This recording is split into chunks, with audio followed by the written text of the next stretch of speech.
Video स्वागत मु विष्णु आपन स्वागत करछि मो चैनल विष्णु 11। आज गोटे नुआ स्कॉलरशिप जहाँकि गोटे प्राइवेट स्कॉलरशिप ये जो प्राइवेट स्कॉलरशिप तो अच्छी ता ना होछि कटक कन्या स्कॉलरशिप 2024-25। ये स्कॉलरशिप टी प्राइवेट स्कॉलरशिप कौन गवर्नमेंट स्कॉलरशिप नुह। आ गोटे कथा हूँ आपण मैंने बहुत अच्छा मो सांग मैंने से मैंने बहुत कहन जे प्राइवेट स्कॉलरशिप पाइने गवर्नमेंट स्कॉलरशिप आम किसी पाइबुन ए किसी भी ना समस्ते private scholarship with government scholarship पाई पारिबे। माने प्राइवेट स्कॉलरशिप होची प्राइवेट लिमिटेड माने प्राइवेट सेक्टर आपन प्रदान करिवो सेटा होची गवर्नमेंट सेक्टर। गवर्नमेंट रो जो स्कीम से गवर्नमेंट दबो प्राइवेट जो स्कीम प्राइवेट दबो गवर्नमेंट प्राइवेट भितर कोनोसी डिफरेंट नाही किंतु या प्राइवेट स्कॉलरशिप समस्त को मिले नहीं ताते बहुत एलिजिबिलिटी क्राइटेरिया थाए आ बहुत किछि थाए। आ गवर्नमेंट तो मिले समस्त को गवर्नमेंट आपन तो जानथिए गवर्नमेंट माने समस्त को ही दबो। आ प्राइवेट रो किछि रूल रेगुलेशन थाए जो कि फोन टेलीकॉल इंटरव्यू मतलब माने होची तुमको से कॉल करिवे कॉल करके पचारिबे किछि तुम पढ़ा पढ़ी विषय रे पचारिके से तुमको स्कॉलरशिप प्रदान करिवे। एटा तो गवर्नमेंट नो सब पिला को दे परिबो प्राइवेट स्कॉलरशिप तार जति को पिला को से दबो से कैंडिडेट को सिलेक्ट करिवो सिलेक्ट कर साइला पारे तापर जाके से स्कॉलरशिप को प्रदान करिवो। एठी एटा दोची प्रथम रु दशम पिला मानको भी मिलुची स्कॉलरशिप आ तापर अंडर ग्रेजुएट पोस्ट ग्रेजुएट माने यूजी पीजी पिला मानको मिलुची सब कोर्स सब दे देची एठी को कोर्स आउ कौन सब दे देची आ देची एटा अंडर अंडर कटक कटक कन्या scholarship 2024 girls student who have past class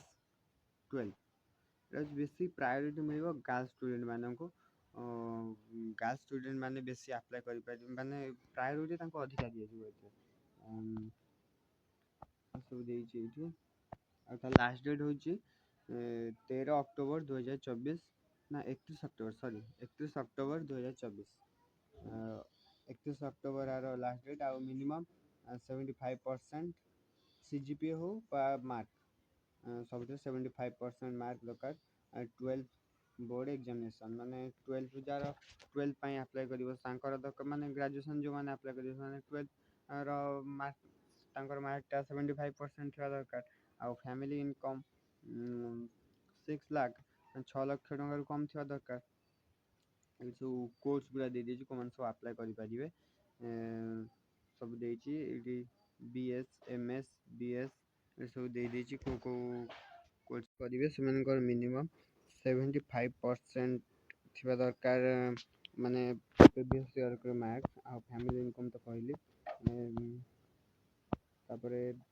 सब कोर्स जो मन सब लिखा है सब कोर्स गुड़ा देखिए अप्लाई करिए एटा बॉडी फॉर स्टडी वेबसाइट द्वारा मन तार गोटे प्राइवेट रो जेमिति हमर स्टेट स्कॉलरशिप पोर्टल जेमिति ओएसएसपी तार साइट रहउची से बात आर गो साइट होची बॉडी फॉर स्टडी सेठी अपन माने स्कॉलरशिप टी पाई परियो सेठी अपन अप्लाई करिए ता पूर्व बॉडी फॉर स्टडी रे आ जीमेल मोबाइल नंबर देके लॉगिन करे पड़े जेमिति ओटीआर रजिस्ट्रेशन करा होची हमर नेशनल ले आ रजिस्ट्रेशन खाली करा होची हम ओडिसा स्टेट स्कॉलरशिप पोर्टल से भलिया आर गोटे स्कॉलरशिप से भी ताको तुमे आगे रजिस्टर करिवो तापर bodyforstudy.com रजिस्टर कर साला परे तापर डॉक्यूमेंट कोन को दरकार आ क्लास 11 नो मार्कशीट जोटा प्रीवियस ईयर 6% मार्क थिला सेटा आ फैमिली इनकम प्रूफ ये सब देछि डॉक्यूमेंट गुडा पर हम सब देखि देबे कोन कॉलेज आईडी कार्ड तो प्राइवेट कॉलेज में मिले नहीं से इंटीमेशन होची कॉलेज रो प्रूफ एडमिशन प्रूफ इंटीमेशन आ जो कॉलेज रसीद मिले छै से रसीद द्वारा भी देकी अप्लाई करि परिबे आ Aadhaar card passbook bank passbook passport size photo आ सर्टिफिकेट जोड़ा अछि से गुडा अपन माने देखिबे देखि के अप्लाई करि परिबे सब आ केमिति अप्लाई करिवे सेटा दे देछि बॉडी फॉर स्टडी क्लिक माने से क्लिक बटन पर क्लिक करके अप्लाई करिवे किंतु बॉडी फॉर स्टडी.com को जिबा को पड़िबो अपन माने ए जो अप्लाई नाउ बटन देछि अप्लाई नाउ बटन रे क्लिक करके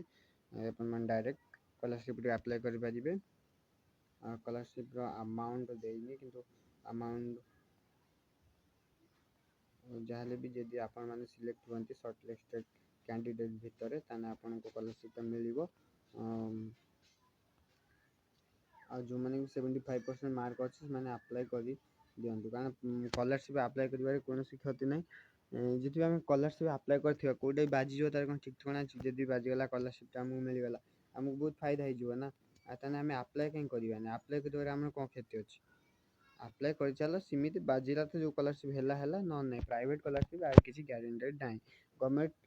ସୁନିଶ୍ଚିତ ମିଳିବ, କିନ୍ତୁ ପ୍ରାଇଭେଟ୍ ସ୍କଲାରସିପ୍ ସବୁ ମିଳେ ନାହିଁ। କିନ୍ତୁ ଆପ୍ଲାଏ କରିବାକୁ ଆମର କ୍ଷତି ଯାଉଛି।